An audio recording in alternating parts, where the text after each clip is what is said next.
지금부터 이 부대는 합참직할 특별감찰 대상이다. 확성기를 통해 울려 퍼진 한마디에 부대 전체가 얼어붙었습니다. 굉음과 함께 헬기 세대가 동시에 착륙하더니 그 안에서 별들이 쏟아져 나왔죠. 육군 중장, 해군 소장, 공군 준장. 무릎 꿇은 가해자들 앞에 선 그들은 제 새 오빠였습니다. 구독과 좋아요를 눌러주세요. 저의 소대장 시절 이야기를 지금부터 들려드릴게요. 시간을 넉 달 전으로 돌려보겠습니다. 2024년 3월, 저는 육군사관학교를 갓 졸업한 23살의 소위였습니다. 졸업식장에는 수천 명의 손님들이 모여 있었지만 저는 오직 세 쌍의 눈빛만을 의식하고 있었죠. 맨 앞줄 귀빈석에 나란히 앉은 그들은 누가 봐도 고위 장성들이었습니다. 육군 중장 한승호, 해군 소장 한승민, 공군 준장 한승재. 제 새 오빠들이었죠. 사람들은 몰랐습니다. 저 세 장군이 모두 한 집안 형제라는 것을요. 더구나 이제 막 소위 계급장을 단 신임여군 장교의 오빠들이라는 사실은 상상조차 못했을 겁니다. 저희 부모님은 제가 10살 때 교통사고로 돌아가셨어요. 그때 큰오빠는 22살 육사 4학년 생도였습니다. 둘째 오빠는 19살로 막 회사에 입학한 1학년이었고, 셋째 오빠는 16살 고등학생이었죠. 큰오빠는 부모님의 장례식이 끝나자마자 저를 안고 울면서 말했습니다. 주연아, 이제부터 오빠가 아빠야. 걱정하지 마. 오빠들이 다 있잖아. 그 약속을 지키기 위해 큰오빠는 육사 졸업 후에도 결혼을 미뤘고 모든 걸 저와 동생들에게 쏟아부었죠. 둘째 오빠는 회사 생활을 하면서도 휴가 때마다 저를 돌봤고 셋째 오빠는 공사에 가서도 매주 편지를 보내며 저를 격려했습니다. 그들의 헌신적인 사랑 덕분에 저는 똑바로 자랄 수 있었어요. 중학교 때부터 저는 오빠들처럼 군인이 되겠다고 마음먹었고 육사의 수석으로 입학했습니다. 4년 내내 최우등생으로 지냈고 졸업식에서는 대통령상을 받았죠. 오빠들의 자랑스러운 막내였습니다. 졸업식이 끝난 저녁 서울 용산의 한 호텔에서 가족 만찬이 있었습니다. 큰오빠가 중장 계급장을 달고 합참에서 작전본부장을 맡은 지 1년, 둘째 오빠가 해군 소장으로 진급한 지 6개월, 셋째 오빠가 준장이 된 지 3개월째였죠. 저희 가문은 대한민국군 역사상 유례없는 장군 집안이 되어 있었습니다. 국방일보에도 잠깐 소개된 적이 있습니다. 축하 샴페인을 마시던 중 저는 폭탄 선언을 했어요. 오빠들, 저 인사기록에서 가족관계를 지우고 싶어요. 순간 큰오빠의 손에 들린 샴페인 잔이 멈췄습니다. 둘째 오빠의 미소가 굳어졌고 셋째 오빠는 허하고 한숨을 내쉬었죠. 큰오빠가 낮은 목소리로 물었습니다. 주연아, 그게 무슨 말이야? 오빠들 동생이 아니라 한주연 소위로 평가받고 싶어요. 제 실력만으로 인정받고 싶다고요. 아무도 모르게 복무하면서 제가 정말 군인으로서 자질이 있는지 스스로 증명하고 싶습니다. 벌떡 일어났어요. 말도 안 돼. 내가 우리 존재를 숨기고 최전방 부대에 간다고? 군대가 아직도 여군에게 얼마나 가혹한 곳인지 몰라. 셋째 오빠가 진지하게 말했습니다. 주연아, 형들 말이 맞아. 우린 이미 충분히 높은 자리에 있고 내가 우리 동생이라는 게 알려지면 오히려 더 조심스럽게 대해줄 거야. 왜 굳이 힘든 길을 가려고 해? 둘째 오빠도 거들었죠. 그래, 내가 혼자 힘으로 하고 싶은 마음은 알겠지만 현실은 달라. 특히 여고는 아직도 편견과 차별이 심해. 우리가 있다는 게 알려지면 적어도 대놓고 함부로는 못할 텐데. 하지만 저는 고집을 꺾지 않았습니다. 오빠들이 그 자리까지 올라간 것도 스스로의 실력이었잖아요. 저도 제 능력을 증명하고 싶어요. 평생 빽 좋은 여자로 살 순 없어요. 만약 제가 정말 위험에 처하면 그때는 오빠들한테 도움을 청할게요. 하지만 그 전까지는 제발 제 방식대로 하게 해주세요. 3시간의 경론 끝에 오빠들은 마지못해 동의했습니다. 대신 조건이 있었죠. 첫째, 매주 한 번은 반드시 연락할 것. 둘째, 조금이라도 이상하거나 위험한 일이 생기면 즉시 알릴 것. 셋째, 3개월마다 한 번씩은 직접 만나서 상황을 보고할 것. 저는 모든 조건을 수락했습니다. 큰오빠는 마지막까지 걱정스러운 눈빛으로 말했죠. 주연아, 내가 얼마나 강한 애인지 오빠들은 잘 알아. 하지만 세상은 내 생각보다 훨씬 더러워. 특히 권력과 계급이 지배하는 군대는 더해. 절대 무리하지 마. 알았지? 일주일 후, 저는 경기도 연천군 기계화 보병사단 통신대대로 발령받았습니다. DMZ와 불과 10km 떨어진 최전방 부대였죠. 오빠들은 비밀리에 저를 보호할 방법을 궁리했겠지만 저는 그들에게 절대 개입하지 말라고 못을 박았습니다. 그게 저의 가장 큰 실수였다는 걸 나중에야 깨달았지만요. 3월에 찬바람이 부는 아침, 저는 부대 정문에 도착했습니다. 위병소를 통과할 때부터 이상한 시선들이 느껴졌어요. 여자 장교가 온다는 소문이 이미 퍼진 모양이었죠. 대대본부에서 신고를 마치고 배치받은 곳은 3중대였습니다. 중대장실 문을 두드리고 들어가자 책상에 앉아있던 박민수 대위가 저를 위아래로 훑어봤습니다. 그의 눈빛에는 대놓고 무시가 담겨 있었죠. 한소희, 23살, 육사 출신이라고? 책만 읽던 애가 최전방에 왔네. 박 대위는 서류를 팽개치듯 던지며 말했습니다. 솔직히 말해서 여자 장교는 필요 없어. 있으나 많아야. 그냥 사무실에서 서류나 정리해. 힘든 일은 안 시킬 테니까 몸이나 상하지 않게 조심해. 저는 이를 악물었습니다. 중대장님, 저도 다른 장교들과 똑같이 대해 주십시오. 저도 육사에서 4년간 훈련받았고 최전방에서 복무할 준비가 되어 있습니다. 박 대위가 코웃음을 쳤어요. 그래. 그럼 내일부터 새벽 구보도 같이 뛰고 통신 케이블 매설 작업도 하고 야간 경계 근무도 설 거야? 네, 당연합니다. 제가 왜 군인이 되었겠습니까? 편하게 살려고요?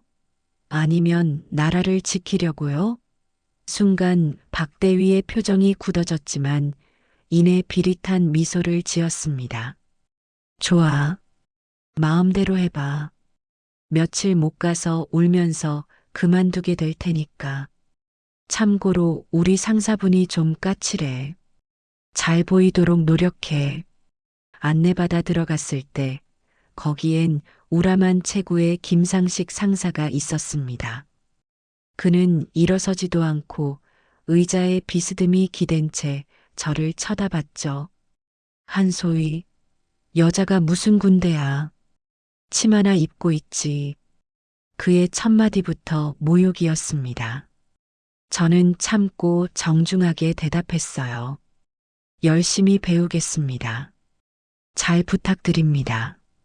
김 상사가 자리에서 일어났습니다. 그는 188cm의 거구였고 팔뚝은 제 허벅지만 했죠. 그가 제 앞으로 다가와 내려다보며 말했습니다. 15년 군 생활 동안 여자 때문에 골치 아픈 일만 생겼어. 능력도 없으면서 남자들 사이에서 어슬렁거리다가 사고나 치고 내가 다르다는 걸 증명하고 싶으면 입 다물고 내 말만 들어. 알겠어? 알겠습니다. 하지만 저도 소대장으로서 제 소대원들을 이끌 권한이 있다고 생각합니다. 김 상사의 얼굴이 붉어졌어요. 권한? 갓 임관한 햇병아리가 무슨 권한? 여기선 계급보다 짬밥이야. 나는 내가 초등학생일 때부터 군 생활을 했어. 내가 뭘 안다고 권한 운운해? 옆에서 지켜보던 이중이가 끼어들었습니다. 그는 30 정도로 보였는데 겉보기엔 온화한 인상이었죠. 김 상사님, 너무 하시는 거 아닙니까? 한소희님도 이제 막 오셨는데. 한소희님, 김 상사님이 원래 좀 직설적이세요. 너무 상처받지 마시고 제가 중간에서 잘 조율해 볼게요. 그때는 이중이가 그나마 제 편인 줄 알았습니다. 하지만 그건 완전한 착각이었죠. 그는 겉으로는 친절한 척하면서 뒤에서는 저에 대한 악의적인 소문을 퍼뜨리는 인간이었습니다. 첫 일주일은 지옥이었습니다. 김 상사는 제가 하는 모든 일의 트집을 잡았고 병사들 앞에서 공개적으로 망신을 주는 일이 일장이었죠. 새벽 5시 구보 시간, 저는 완전군장을 하고 맨 앞에서 뛰었습니다. 병사들은 놀란 눈으로 저를 봤어요. 여자 장교가 자신들과 똑같은 무게를 짊어지고 뛰는 모습을 처음 봤으니까요. 근데 저 여자가 왜 저렇게 열심히 해? 김 상사가 병사들에게 큰 소리로 말했습니다. 며칠 못 가서 포기할 거야. 여자들은 다 그래. 처음엔 의욕 넘치다가 금방 빠져. 하지만 저는 포기하지 않았습니다. 매일 같은 시간에 일어나 구보를 했고 통신 장비 정비며 케이블 매설 작업까지 모든 일에 앞장섰죠. 병사들이 조금씩 변하기 시작했습니다. 특히 박일병이라는 친구가 있었는데 그는 공대 2학년을 마치고 입대한 20살 청년이었죠. 어느 날 점심시간 그가 조심스럽게 제게 다가왔습니다. 소대장님, 정말 대단하세요. 솔직히 처음엔 여자 장교라고 무시했는데 이렇게 열심히 하시는 거 보니까 존경스러워요. 고마워요, 박일병. 근데 다른 병사들은 어때요? 저를 어떻게 생각하는지 솔직히 말해줄 수 있어요? 박일병이 머뭇거리다가 입을 열었습니다. 사실 다들 소대장님 편이에요. 김 상사가 너무한다고 생각해요. 그런데 저희가 뭘 어떻게 하겠어요? 병사 신분으로는 아무것도 할 수가 없잖아요. 그의 말이 맞았습니다. 군대라는 계급사회에서 병사들은 간부들의 갈등에 개입할 수 없었죠. 하지만 적어도 제가 혼자가 아니라는 사실에 위안을 받았습니다. 그런데 이중이는 달랐어요. 그는 겉으로는 저를 도와주는 척하면서 뒤에서는 완전히 다른 행동을 했죠. 한소희님, 김 상사님이 또 뭐라고 하셨어요? 차나 한잔하면서 얘기해요. 이중이는 자주 저를 불러내 커피를 마시자고 했습니다. 저는 그가 진짜 제 편인 줄 알고 속마음을 털어놓곤 했죠. 김 상사님이 너무 심하게 대하는 것 같아요. 제가 여자라서 무시하는 건 알겠는데 이건 명백한 차별이잖아요. 이중이는 공감하는 척하며 고개를 끄덕였습니다. 맞아요. 김 상사님이 좀 구시대적이긴 해요. 제가 따로 말해 볼게요. 한소희님은 너무 스트레스 받지 마세요. 하지만 그는 돌아서자마자 다른 간부들에게 이런 식으로 말했죠. 한소희가 벌써부터 김 상사 욕을 하고 다녀. 능력도 없으면서 불평만 하는 거 보니 역시 여자는 안 돼. 2주가 지났을 때쯤 통신 장비 고장이 났습니다. 오래된 무전기가 갑자기 먹통이 된 거죠. 김 상사는 제게 책임을 떠넘겼습니다. 소 대장이 관리를 제대로 안 해서 그런 거야. 당장 고쳐. 못 고치면 오늘 저녁 회식 때 망신 각오해. 저는 박일병과 함께 3시간 동안 매달렸습니다.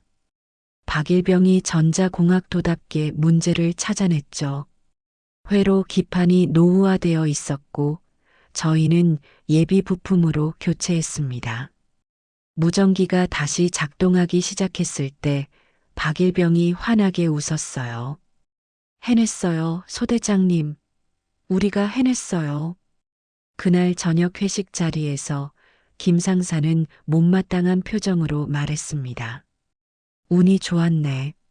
하지만 원래 남자가 했으면 30분이면 끝났을 일이야. 이중희가 거들었죠.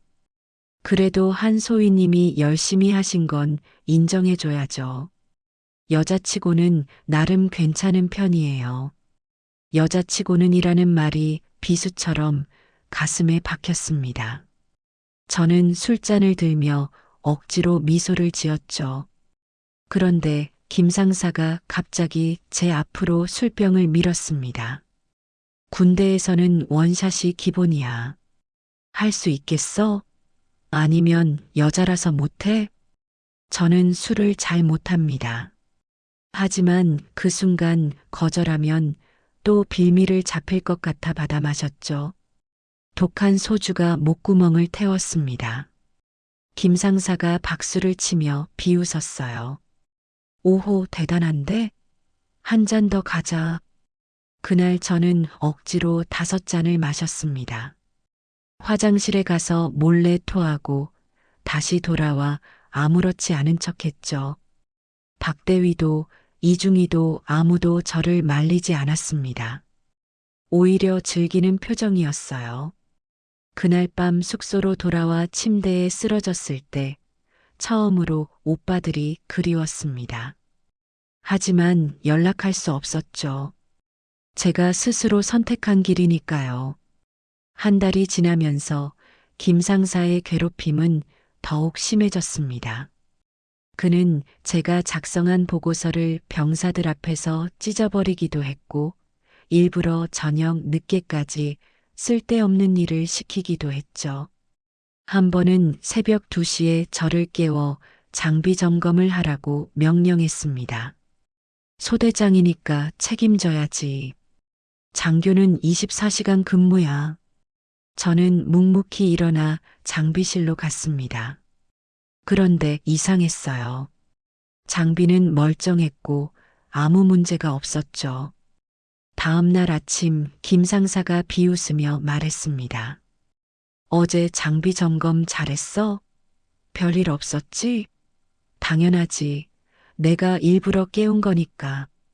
앞으로도 계속 그럴 거야. 못 참겠으면 그만둬. 그때 처음으로 주먹을 쥐었습니다. 하지만 참았죠. 여기서 포기하면 제가 지는 거니까요. 대신 일기장에 모든 걸 기록했습니다. 날짜, 시간, 김 상사가 한 말과 행동들을 빠짐없이 적었죠. 언젠가는 이 기록이 필요할지도 모른다는 생각에서요. 주말이 되면 외출을 나가 큰오빠에게 전화했습니다. 오빠, 저 잘 지내요. 부대 생활도 적응했고 병사들도 저를 잘 따라요. 거짓말이었죠. 하지만 걱정시키고 싶지 않았습니다. 큰오빠는 항상 의심스러운 목소리로 되물었어요. 정말이야? 힘든 거 없어? 누가 괴롭히거나 하지 않아? 아니에요, 오빠. 다들 잘해줘요. 걱정하지 마세요. 전화를 끊고 나면 항상 눈물이 났습니다. 하지만 울 수는 없었죠. 눈이 부어 있으면 다음날 김 상사가 또 놀릴 테니까요. 2달째 되던 어느 날 동계 훈련 준비가 시작됐습니다. 혹한기 훈련은 부대의 가장 중요한 연례 행사였고 모든 간부와 병사들이 바빠졌죠. 저는 이 기회에 제 능력을 증명하고 싶었습니다. 밤을 새워 훈련 계획을 짰고 효율적인 통신망 구축 방안을 연구했어요. 소대 회의 시간에 제가 만든 계획을 발표했습니다. 이번 훈련에서 우리 소대는 기존 방식이 아닌 새로운 주파수 도약 방식을 도입하면 어떨까요? 적의 전파 방해에도 끊기지 않는 통신망을 구축할 수 있습니다. 병사들의 눈이 반짝였어요. 특히 박일병이 적극적으로 호응했죠. 좋은 생각입니다, 소대장님. 제가 공대에서 배운 걸 활용하면 충분히 가능할 것 같아요. 하지만 김 상사가 콧방귀를 뀌었습니다. 책에서 본 이론을 현장에 적용하겠다고? 그런 쓸데없는 짓 하다가 통신 두절되면 책임질 거야? 책임지겠습니다. 실패하면 제가 모든 책임을 지고 성공하면 우리 소대가 최우수 소대가 될 겁니다. 김 상사가 벌떡 일어났어요. 뭐, 내가 책임진다고? 갓 2달 된 햇병아리가 무슨 배짱으로? 이중이가 끼어들었습니다. 김 상사님, 한번 해보게 두는 것도 나쁘지 않을 것 같은데요? 실패하면 한소희님이 책임진다고 하니까요. 그의 말투에는 묘한 조소가 섞여 있었죠. 실패하기를 바라는 것 같았습니다. 동계 훈련이 시작되기 일주일 전, 저는 거의 잠을 자지 않고 준비했습니다. 박일병과 함께 새로운 통신 체계를 구축하는 작업에 몰두했죠. 다른 병사들도 하나둘씩 관심을 보이며 도와주기 시작했습니다. 정일병이라는 통신병이 말했어요.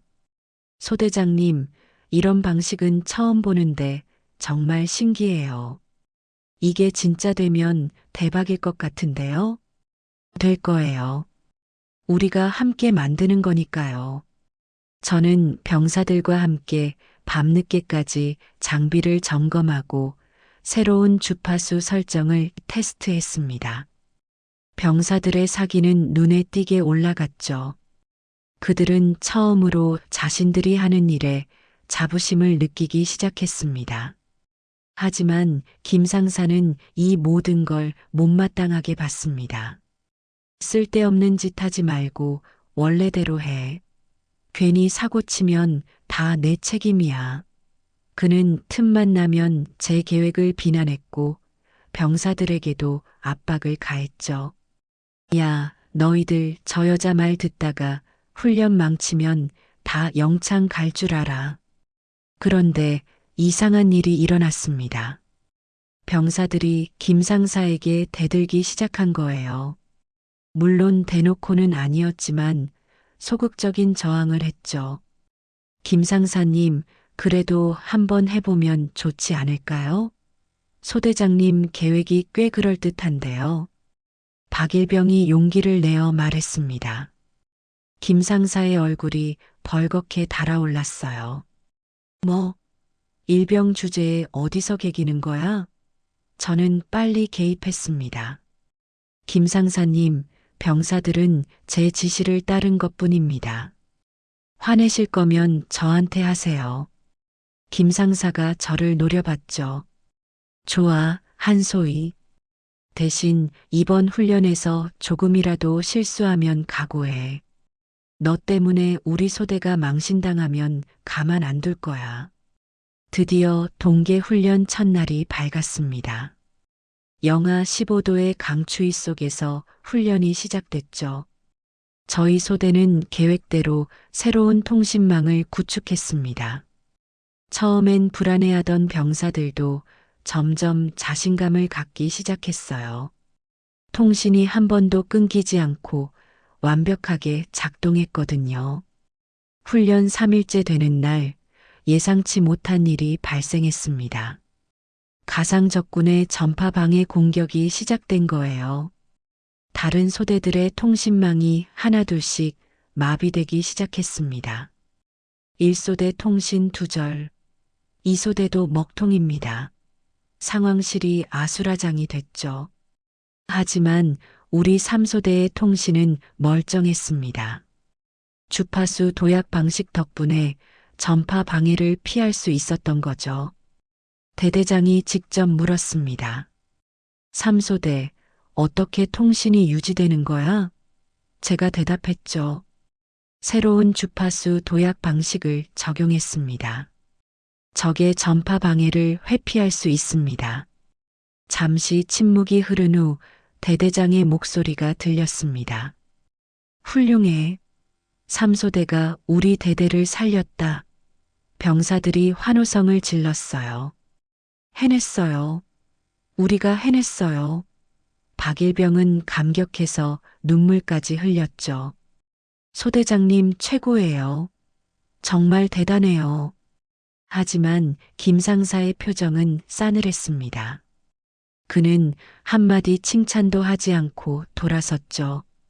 이중희도 마찬가지였어요. 겉으로는 축하한다고 했지만 눈빛은 불쾌함으로 가득했습니다. 운이 좋았네요. 하지만 실전에서도 될지는 모르는 거죠. 훈련이 끝난 후 대대장 표창을 받았습니다.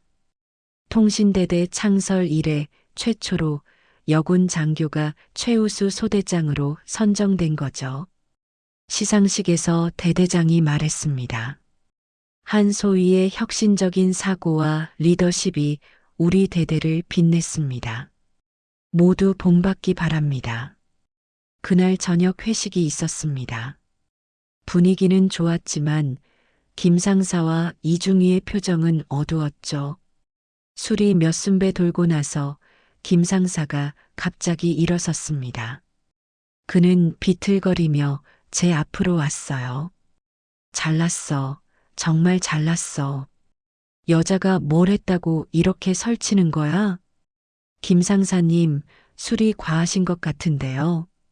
제가 박대위를 불렀지만 그는 못 본 척했습니다. 김상사가 제 어깨를 움켜잡았어요. 내가 진짜 실력이 있는 줄 알아? 그냥 운이 좋았을 뿐이야. 여자는 여자일 뿐이라고. 그 순간 박일병이 일어섰습니다. 김상사님, 그만하세요. 소대장님이 불편해하시잖아요. 김상사가 박일병을 노려봤죠. 뭐, 일병이 간부한테 대드는 거야? 다른 병사들도 하나둘씩 일어났습니다. 그들은 말없이 저를 에워싸고 섰죠. 무언의 보호막이었습니다.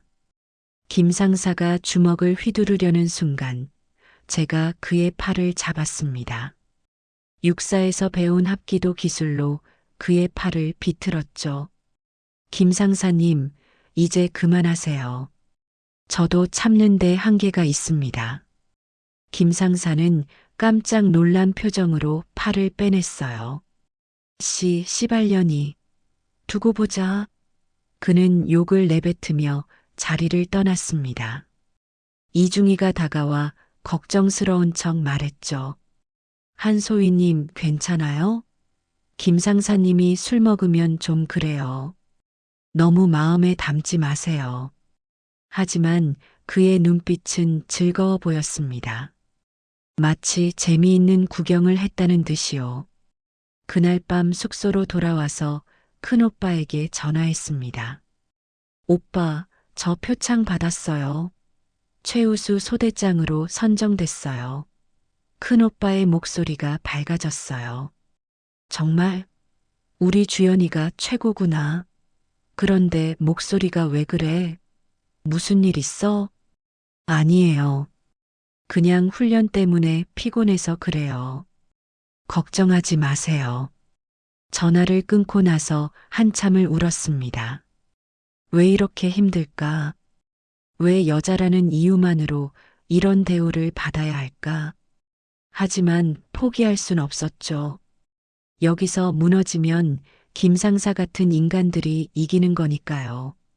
다음 날부터 김상사의 태도가 완전히 바뀌었습니다.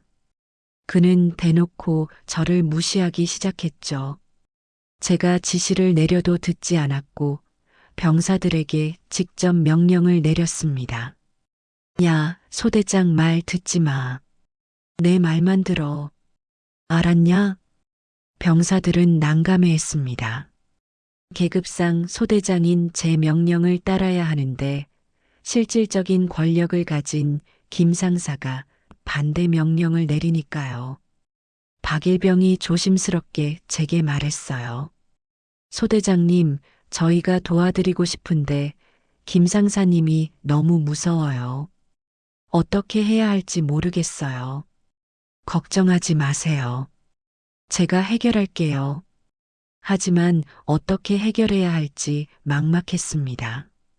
신고를 하자니 증거가 없었고 참자니 상황이 점점 악화되고 있었죠. 그때 이중희가 저를 불렀습니다. 한소희님, 잠깐 얘기 좀 해요. 무슨 일이세요? 이중희가 의미심장한 미소를 지었어요. 김상사님이랑 사이가 안 좋은 것 같던데 제가 중재를 해드릴까요? 대신 조건이 있어요. 저랑 개인적으로 친해지면 어떨까 싶어서요. 주말에 같이 영화라도 볼래요? 순간 소름이 돋았습니다. 이중희의 진짜 의도를 알게 된 거죠.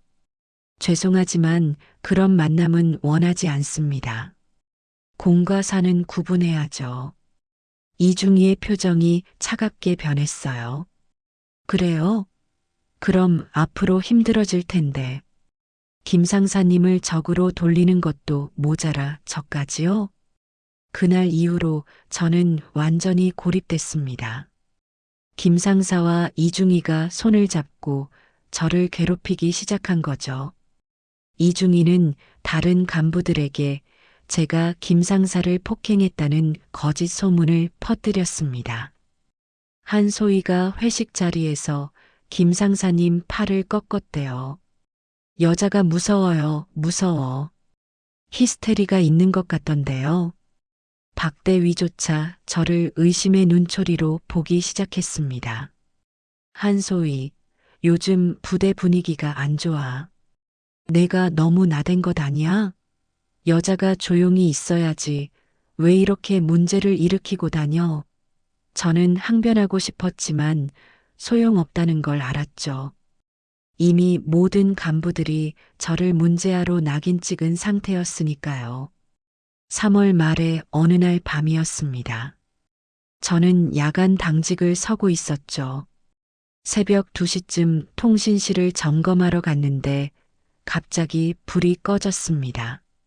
누군가 전원을 내린 거예요. 어둠 속에서 발소리가 들렸습니다. 2명이었죠. 김상사와 이중이었습니다. 이제 본때를 보여줘야겠어.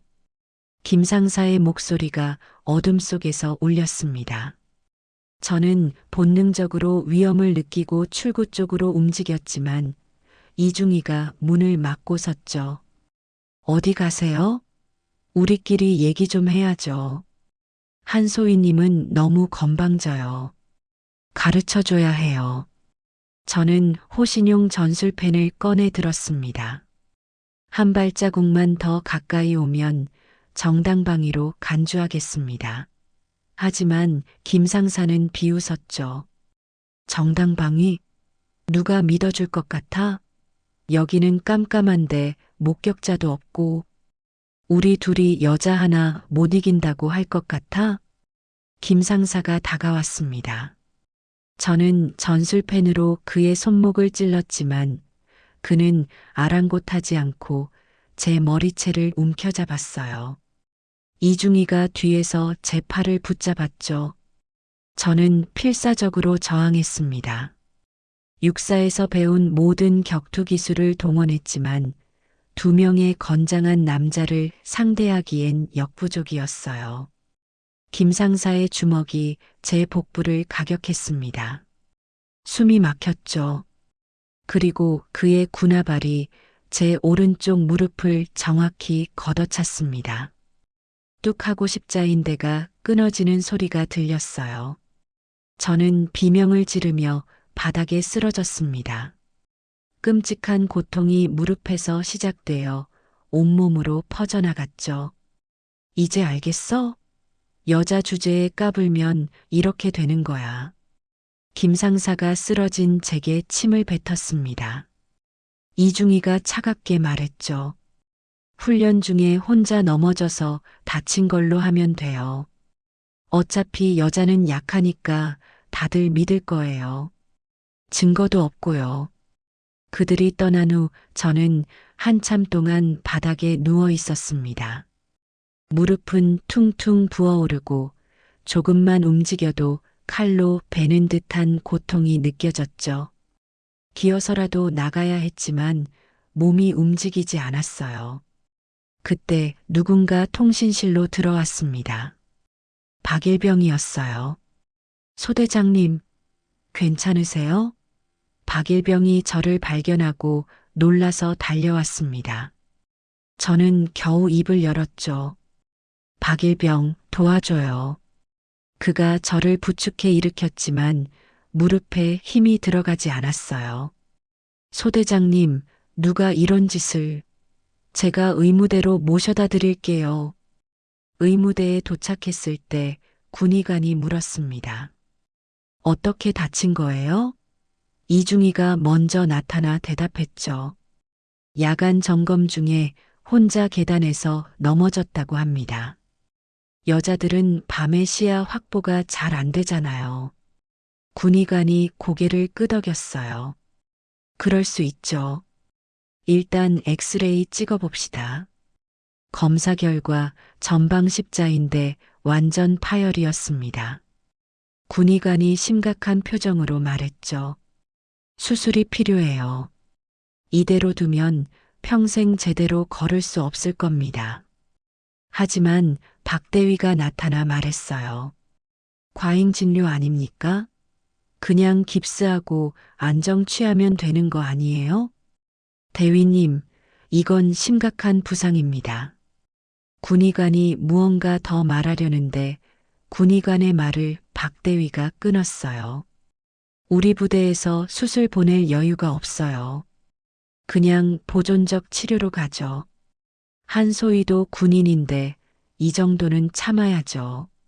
저는 항의하고 싶었지만 이미 모든 게 짜여진 각본이란 걸 알았습니다. 그들은 저를 독방 같은 병실에 가뒀어요. 휴대폰도 압수했고 외부 연락도 차단했죠. 면회도 금지됐습니다. 완벽한 고립이었어요. 침대에 누워 천장을 바라보며 생각했습니다. 오빠들에게 연락해야 하나? 하지만 그럴 수 없었죠. 그럼 제가 진 거예요. 스스로 해결하겠다고 큰 소리 쳤는데 오빠들에게 구원을 요청한다면 저는 평생 자신을 용서할 수 없을 거예요. 박일병이 몰래 찾아왔습니다. 그는 의무병을 설득해서 잠깐 들어온 거였죠. 소대장님, 저 다 봤어요. 김상사와 이중희가 통신실에 들어가는 걸 봤고 나중에 나오는 것도 봤어요. 그들이 소대장님을 폭행한 거죠? 박일병, 증거가 없어요. 아무도 안 믿을 거예요. 박일병이 주먹을 꽉 쥐었습니다. 이건 너무 불공평해요. 어떻게 이럴 수가 있어요? 소대장님은 그렇게 좋은 분인데 그가 눈물을 흘렸어요. 정말 죄송해요. 제가 더 빨리 갔어야 했는데. 아니에요. 박일병이 와줘서 정말 고마워요.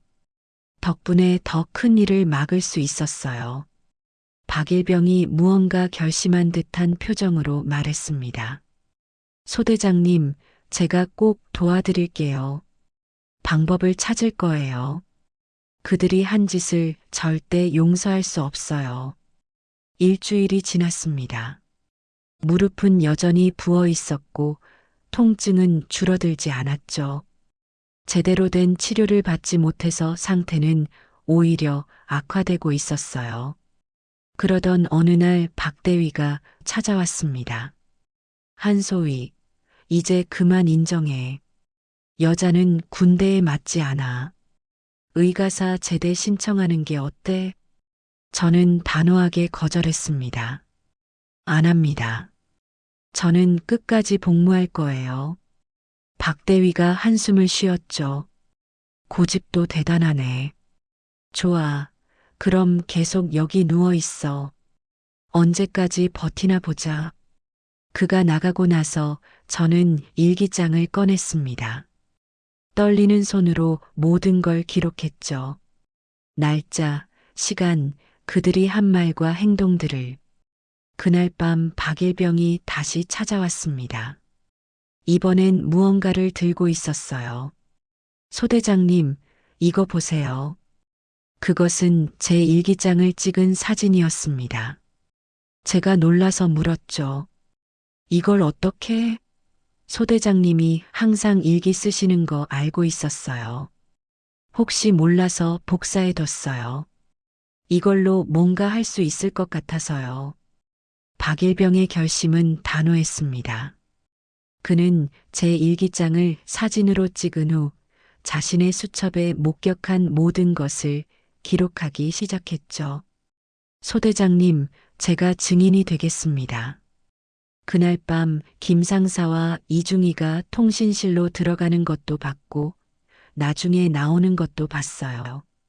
시간도 정확히 기억합니다. 새벽 2시 17분에 들어가서 2시 43분에 나왔어요. 고마워요, 박일병. 하지만 일병의 증언만으로는 힘들 거예요. 그들은 계급이 높고 저는 문제아로 낙인 찍혔으니까요. 박일병이 씁쓸하게 웃었습니다. 알아요. 그래서 다른 방법을 생각했어요. 편지를 쓸 거예요. 아주 높은 곳으로요. 무슨 말이에요? 박일병이 조심스럽게 주변을 살피더니 속삭였죠. 소대장님 가족 중에 높은 분이 계신다는 소문을 들었어요. 맞죠? 저는 깜짝 놀랐습니다. 어떻게 알았어요? 그건 극비인데. 박일병이 미소를 지었어요.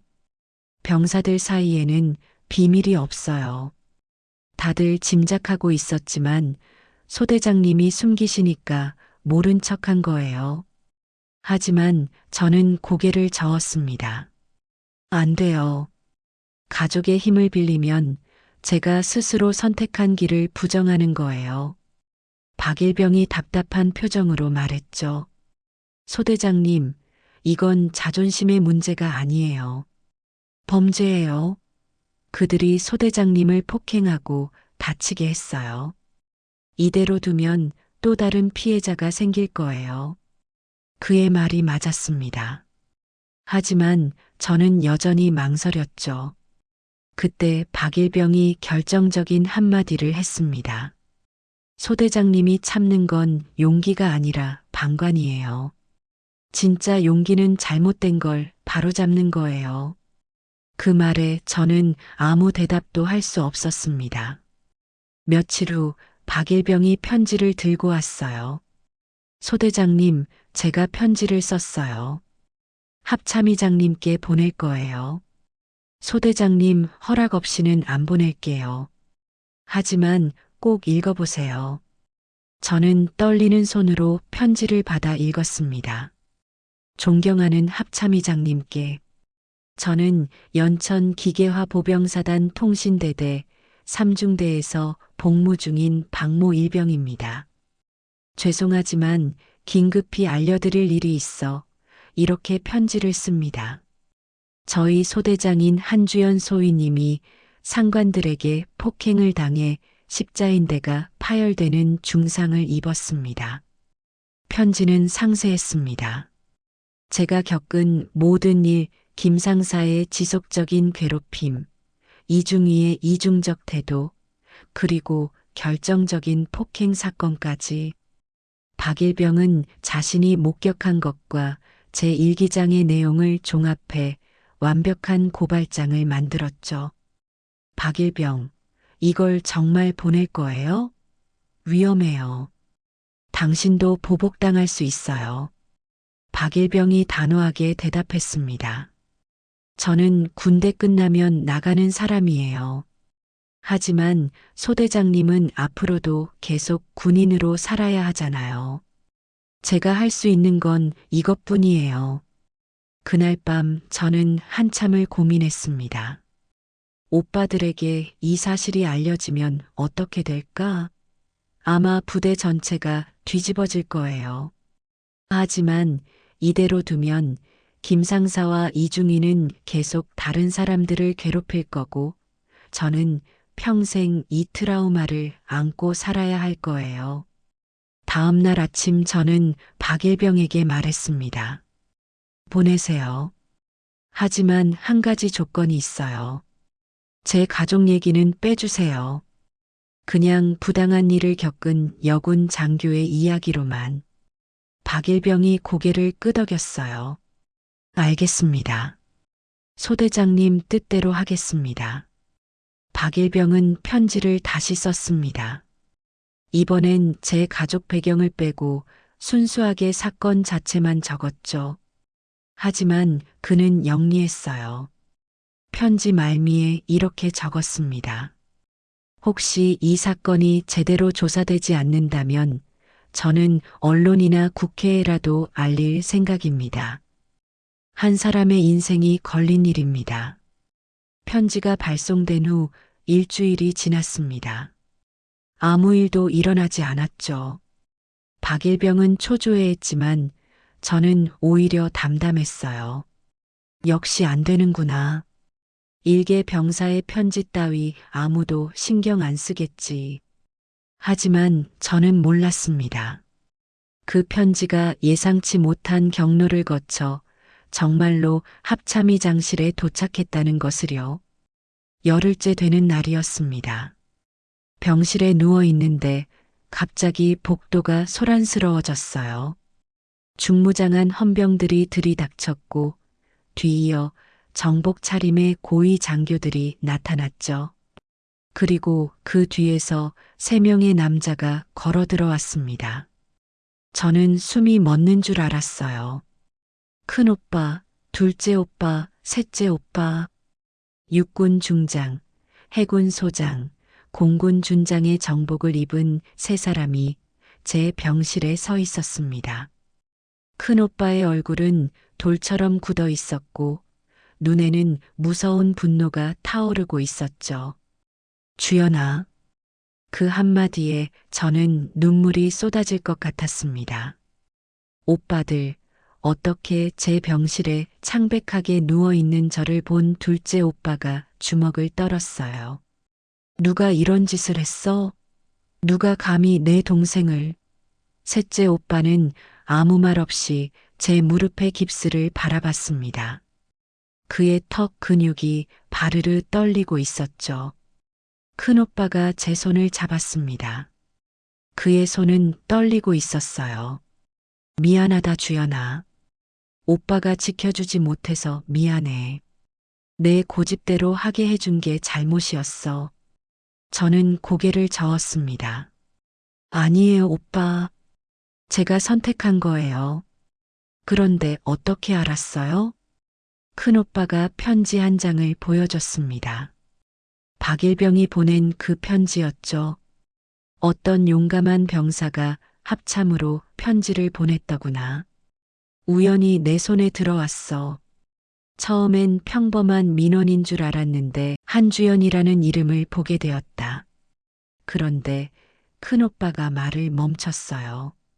그의 목소리가 떨렸습니다. 처음엔 동명이인인 줄 알았어.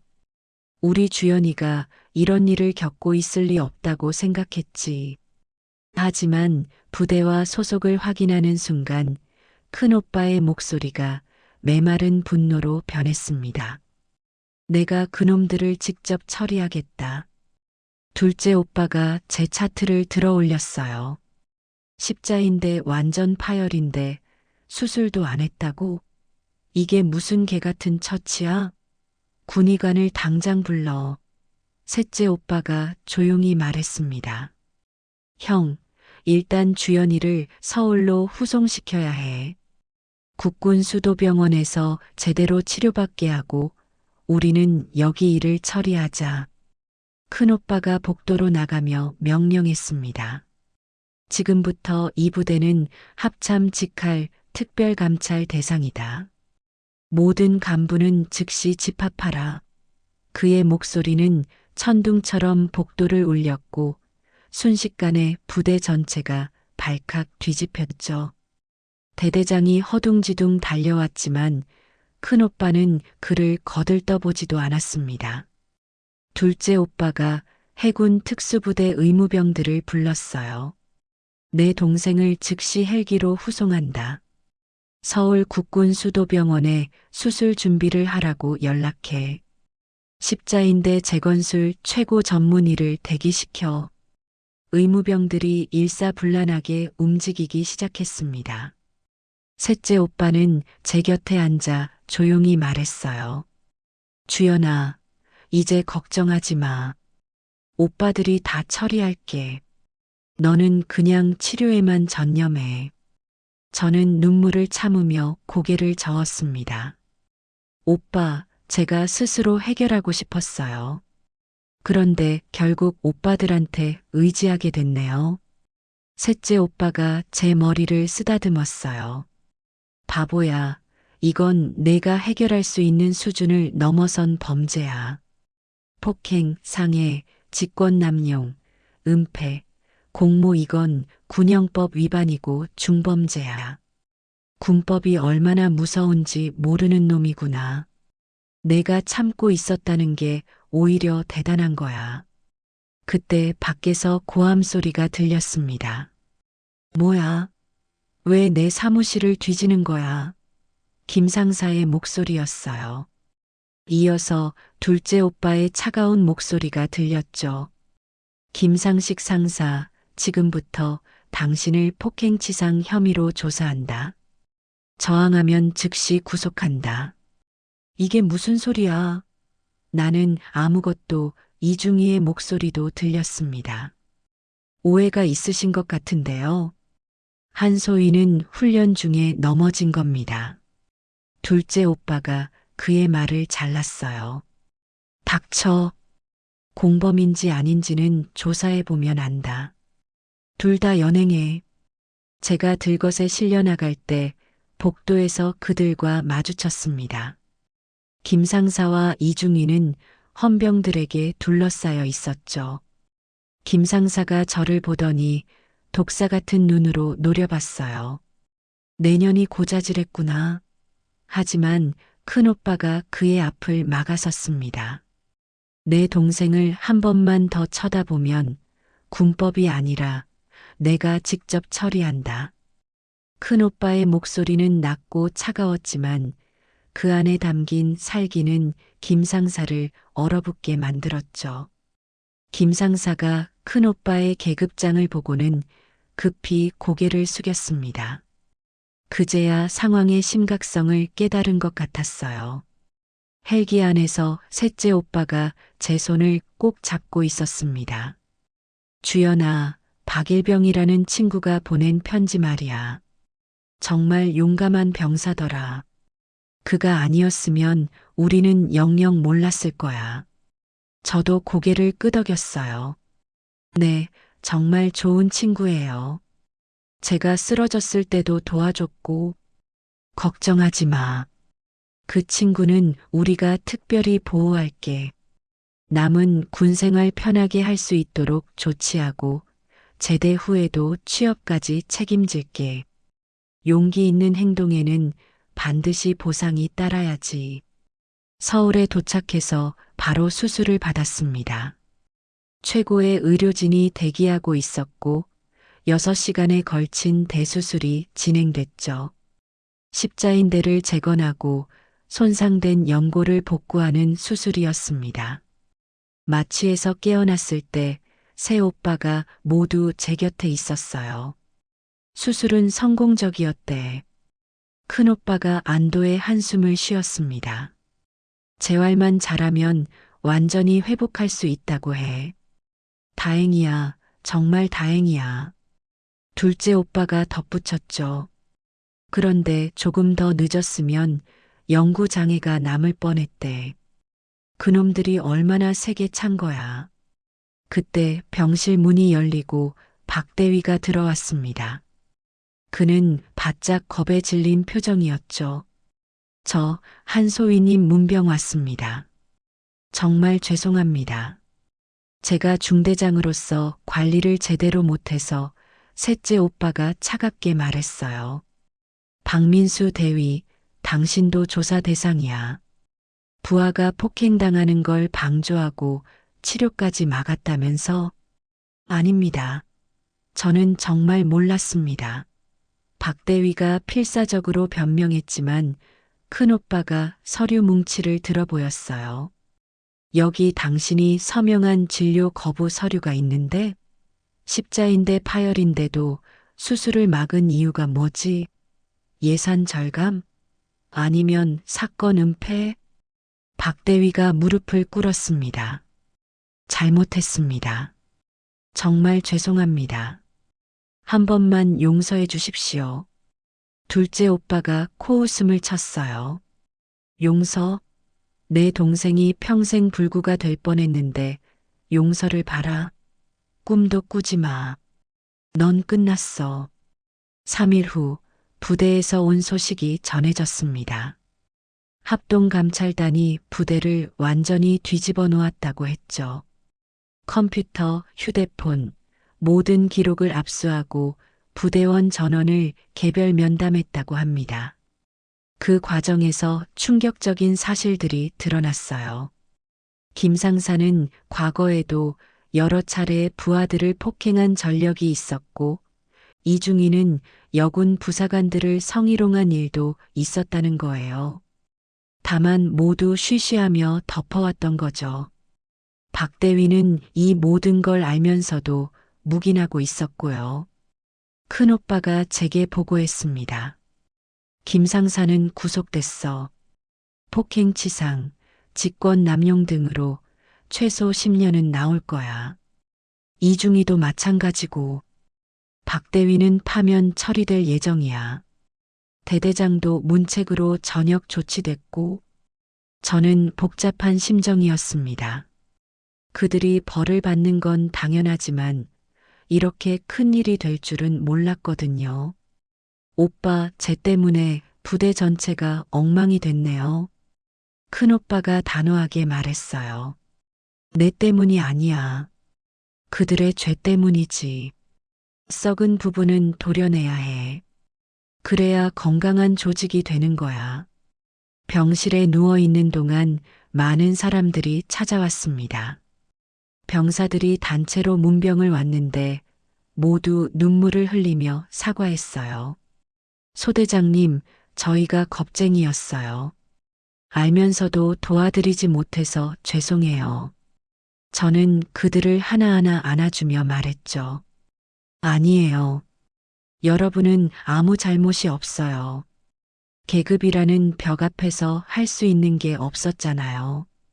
박일병이 병실로 찾아왔을 때 그의 얼굴에는 안도와 걱정이 동시에 묻어났습니다.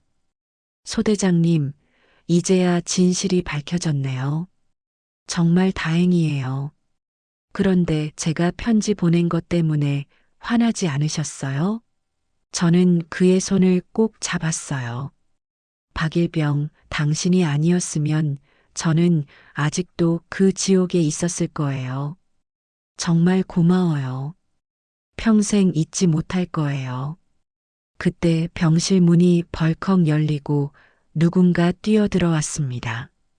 김 상사였어요. 아니, 정확히는 헌병들에게 끌려가다가 잠시 도망친 김 상사였죠. 그의 눈은 광기로 물들어 있었습니다. 이년아, 다 너 때문이야. 내가 내 인생을 망쳤어. 그가 제게 달려들려는 순간 병실에 있던 셋째 오빠가 순식간에 그를 제압했습니다. 공군 특수부대 출신인 셋째 오빠에게 김상사는 상대가 되지 않았죠. 감히 내 동생을 또 건드리려고? 죽고 싶어서 환장했구나. 헌병들이 뒤따라 들어와 김상사를 끌어냈습니다. 그는 끌려가면서도 계속 소리쳤어요. 기억해. 언젠가 반드시 복수할 거야. 하지만 그의 협박은 빈 울림이었죠. 그는 이미 끝난 사람이었으니까요. 일주일 후 군사재판이 열렸습니다. 저는 휠체어를 타고 법정에 출석했죠. 김상사와 이중희는 피고인석에 수갑을 찬 채 앉아 있었습니다. 박대위도 증인석에 있었고요. 법정은 기자들과 방청객들로 가득했습니다. 이 사건이 언론에 알려지면서 큰 이슈가 됐거든요. 검사가 제게 물었습니다. 피고인들에게 폭행을 당한 것이 사실입니까? 네, 사실입니다. 3월 31일 새벽 2시경 통신실에서 김상사가 제 무릎을 군화로 걷어차 십자인대가 파열됐습니다. 이중희는 그것을 도왔고요. 김상사의 변호사가 반박했습니다. 증거가 있습니까? 목격자도 없고 CCTV도 없는데요. 그때 박일병이 증인으로 나섰어요. 제가 봤습니다. 그날 새벽 김상사와 이중희가 통신실로 들어가는 것과 나오는 것을 목격했습니다. 시간도 정확히 기억합니다. 하지만 그것만으로는 부족했습니다. 그때 뜻밖의 증인이 나타났어요. 정일병이었죠. 그는 떨리는 목소리로 말했습니다. 저도 봤습니다. 그리고 녹음도 있습니다. 법정이 술렁였어요. 정일병이 휴대폰을 꺼내 녹음 파일을 재생했습니다. 여자 주제에 까불면 이렇게 되는 거야. 김상사의 목소리가 선명하게 들렸고 이어서 이중희의 목소리도 들렸죠. 훈련 중에 혼자 넘어진 걸로 하면 돼요. 증거도 없고요. 법정은 순간 조용해졌습니다. 결정적 증거였죠. 김상사가 벌떡 일어나 소리쳤어요. 조작이다. 그런 적 없어. 하지만 재판장이 그를 제지했습니다. 피고인은 자리에 앉으시오. 음성 분석 결과 진짜로 확인됐습니다. 게임은 끝났어요. 김상사와 이중희의 얼굴이 하얗게 질렸습니다. 그때 큰오빠가 방청석에서 일어났습니다. 재판장님, 발언 허가를 요청합니다. 합참의장이라는 그의 직함에 재판장도 허락했죠. 큰오빠가 법정 전체를 둘러보며 말했습니다. 이 사건은 단순한 폭행이 아닙니다. 군의 명예를 더럽히고 전우회를 짓밟은 중대한 범죄입니다. 그는 김상사를 똑바로 보며 이어갔어요. 군인은 약자를 보호해야 합니다. 그런데 당신은 자신보다 약한 부하를, 그것도 여성을 폭행했습니다. 이것은 군인이 아니라 비겁한 겁쟁이나 할 짓입니다. 당신은 군복을 입을 자격이 없습니다. 둘째 오빠도 일어났습니다. 저는 해군 소장으로서 이 자리에 섰습니다. 우리 군은 더 이상 이런 구시대적 폭력을 용납하지 않을 것입니다. 여군도 우리의 전우입니다. 성별을 이유로 차별하고 폭행하는 자들은 엄벌에 처해야 합니다. 셋째 오빠까지 일어났어요. 공군은 기술군입니다. 실력으로 평가받는 곳이죠. 그런데 이들은 실력이 뛰어난 후배를 질투하고 폭행했습니다. 이것은 군의 발전을 가로막는 암적인 존재입니다. 새 장군의 발언이 끝나자 법정은 숙연해졌습니다. 재판장이 말했죠. 잠시 정회하겠습니다. 판결을 준비하겠습니다. 30분 후 다시 열린 법정에서 판결이 내려졌습니다. 피고인 김상식, 폭행치상 및 직권남용으로 징역 12년을 선고한다. 피고인 이정수, 폭행방조 및 위증으로 징역 8년을 선고한다. 피고인 박민수, 직무유기 및 의료조치 방해로 징역 5년을 선고한다. 김 상사가 절규했습니다. 이건 너무해. 나는 15년 동안 나라를 위해 헌신했다고. 재판장이 차갑게 말했어요. 그 15년 동안 얼마나 많은 부하들을 괴롭혔습니까? 이번 조사에서 추가 피해자가 7명이나 나왔습니다. 당신은 군인이 아니라 폭력배였을 뿐입니다. 재판이 끝난 후 법원 앞에서 기자들이 몰려왔습니다. 한소희님, 소감이 어떠신가요? 저는 휠체어에 앉은 채 담담하게 답했죠. 정의가 실현되어 다행입니다. 하지만 저는 이것이 끝이 아니라 시작이기를 바랍니다. 군대 내 폭력과 차별이 완전히 사라지는 그날까지. 큰오빠가 제 휠체어를 밀며 말했어요. 자랑스럽다 주연아. 내가 진짜 군인이야. 계급장이 아니라 용기와 정의감을 가진 진짜 군인. 둘째 오빠도 덧붙였죠. 이제 치료에만 전념해. 다 나으면 원한다면 해군으로 와. 우리는 능력으로 평가하니까. 병원으로 돌아오는 길에 박일병에게서 전화가 왔습니다. 소대장님, 저희 부대가 완전히 바뀌었어요. 새로운 중대장님이 오셨는데 정말 좋은 분이에요. 여군 대위님이거든요. 이제 저희 부대에서는 절대 그런 일이 일어나지 않을 거예요. 저는 재활 치료를 마치고 다시 걸을 수 있게 됐죠. 목발 없이 걷는 첫날, 거울 앞에 섰습니다. 군복은 더 이상 입을 수 없었어요. 십자인대 부상으로 의병 전역을 했거든요. 하지만 후회는 없었습니다. 제가 겪은 일이 군대를 바꾸는 계기가 됐으니까요. 그날 오후 뜻밖의 전화가 왔습니다. 한주연 소위님이신가요? 저는 국방부 인사 담당관입니다. 중요한 제안이 있어서 연락드렸는데 직접 만나뵐 수 있을까요? 무슨 일인지 궁금했지만 일단 만나기로 했습니다. 국방부 청사에서 만난 담당관은 놀라운 제안을 했어요. 한소희님을 국방부 양성평등정책관실에서 모시고 싶습니다. 민간 신분이지만 특별 자문관으로요. 군대 내 여군 인권 개선을 위한 정책을 만드는 일입니다. 저는 망설였습니다.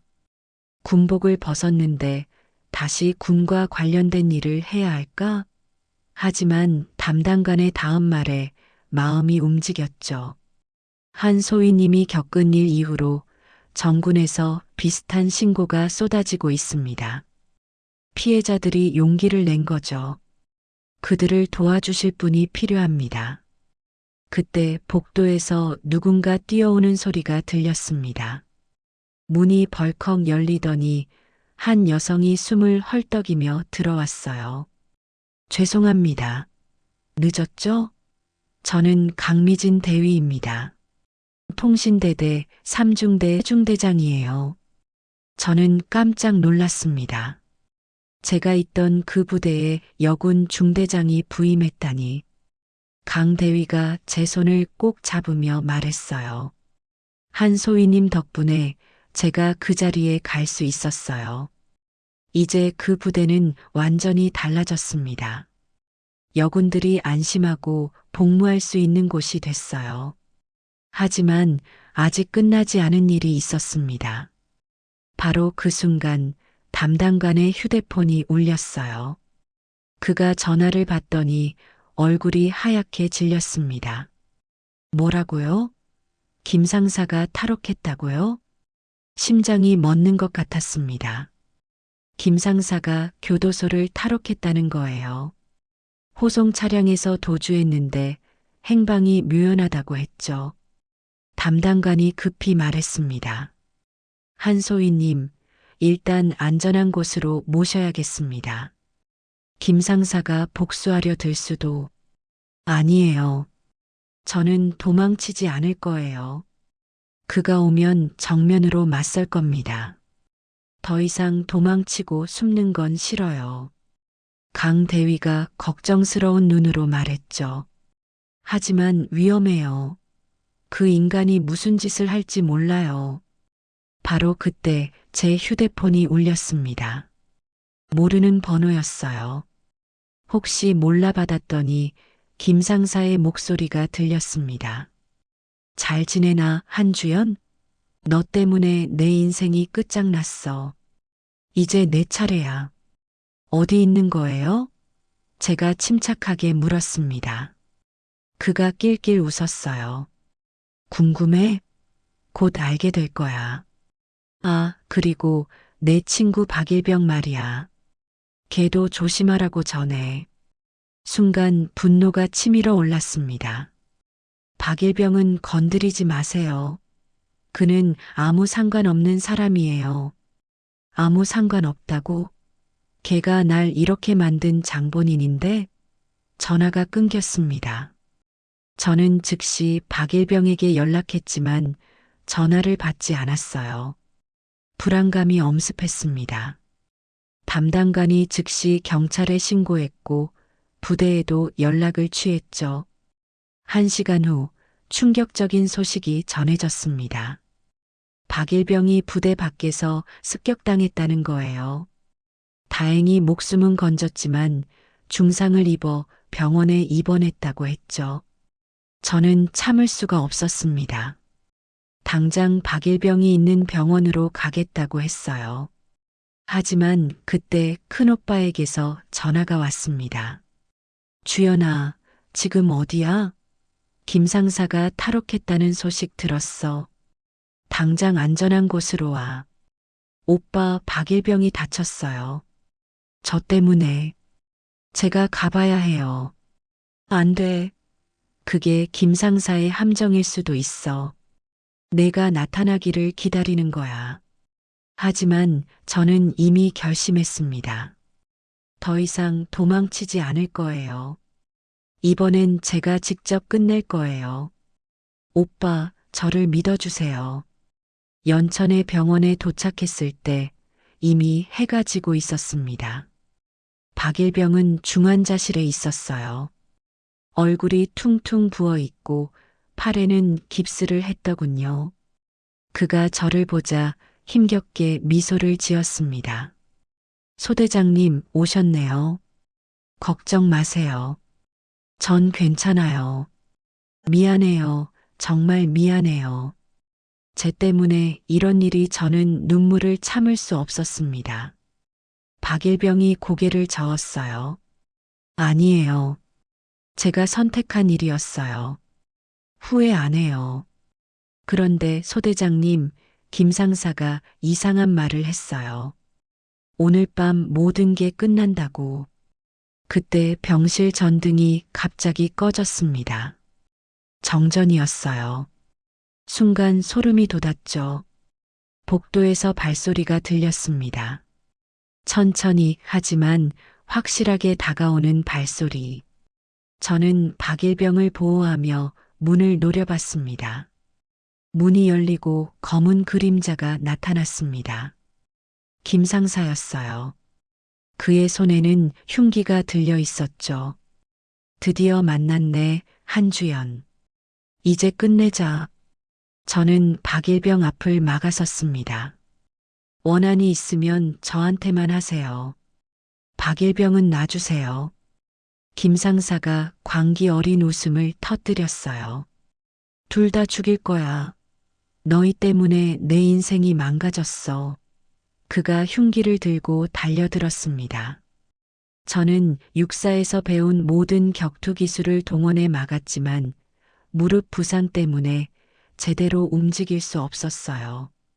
그때였습니다. 갑자기 병실 문이 부서지듯 열리고 누군가 뛰어들었어요. 3명의 남자였습니다. 제 오빠들이었죠. 큰 오빠가 순식간에 김상사를 제압했고 둘째 오빠가 흉기를 빼앗았습니다. 셋째 오빠는 저와 박일병을 보호했죠. 끝났어, 김상사. 이번엔 정말 끝이야. 큰 오빠의 목소리는 차가웠습니다. 뒤따라 들어온 헌병들이 김상사를 체포했어요. 그는 끌려가면서도 계속 소리쳤지만 이제 아무도 그의 말을 듣지 않았습니다. 이 영상이 도움이 되셨다면 댓글 한 줄을 남겨주시고 친구분께도 공유해주세요. 오늘 하루도 행복하세요.